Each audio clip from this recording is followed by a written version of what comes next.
once again at You Reinvent.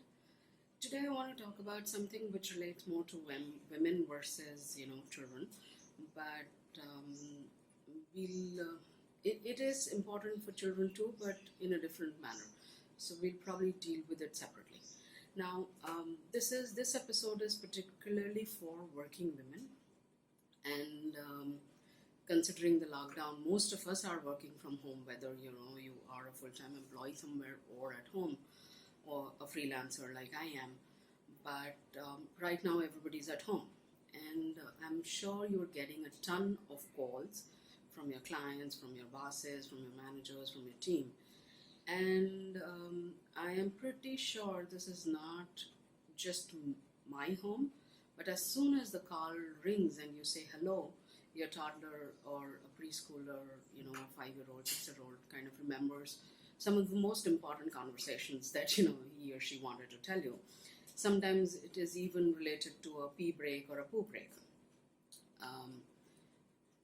Why this happens is a separate topic, and what you need to do for it and all of that. I'll do a separate episode on that. But right now, what I want to share with you is how can you kind of deal with it in the moment and get on with business, because whatever said and done, you have to attend calls and you have to do your job. So the step one kind of starts when there is no call. You have to have a conversation, and this conversation can be held with children as young as 3.5, 4-year-olds. Of course, they don't understand the impact of what this conversation is going to do on them, but what they do understand is that if they do X, the result is Y. That much they understand, and that's what we are trying to establish. So you have a conversation with your child ahead of any calls, and this could be at the end of the business day, and you explain to your child that there are times when working and you get calls and you have to talk to other people, and you have to attend that call, but you still love them, and you would like to for them to not interrupt you, because that disturbs mommy, right? And this is something I'm struggling myself. I'm trying to use it at my place, and I'm sharing it live with you. So far I have probably implemented this method in the last maybe 10 days or something, and I can see significant improvement.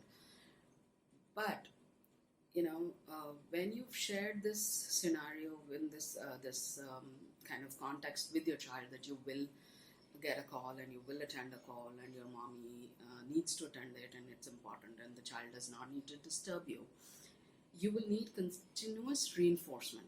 Now, that is step one. Step two is when you are getting the call, the call rings. Before you attend that call, hug your child. Tell them, mommy needs to take this call and I'm going to be right here with you, right? I'm going to be back in like a minute or 2 minutes or whatever. There will be times that they would want that constant physical connection with you when you are on the call. And it could be through a high five or a thumbs up or hugging them or whatever it is. But all they want to make sure is that mommy's not going somewhere. Mommy still loves me, and think of it like this: that in the child's head, when the call comes, it's almost like something went wrong with the wiring. So there's a short circuit, right, in your house. So the same thing happens in the child's head. The call comes, you are giving attention to somebody else, and because you're giving attention to somebody else, the child's world is threatened, and because the child's world is threatened, he or she is going to throw a tantrum because he doesn't know anything better.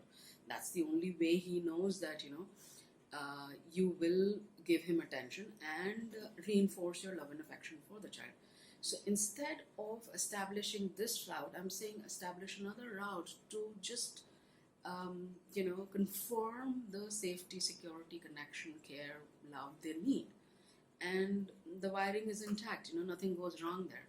So step one, have a conversation outside of business day, not during the business days. Second of all, when the call comes, before you attend the call, share that you're going to be doing this, and it's important, and I love you. Third of all, reward good behavior. And you don't have to give them a chocolate or a gift or something. The best reward for a child is your quality time. Sometimes you can just hug and play and tickle, and that's about it. So those are three practical tips I wanted to share with you, because I thought, as much as I'm struggling, I'm sure there are other women out there who are struggling to maintain, calm and peace during calls. And I hope this works. And until next time, take care and stay safe and stay home. Bye bye.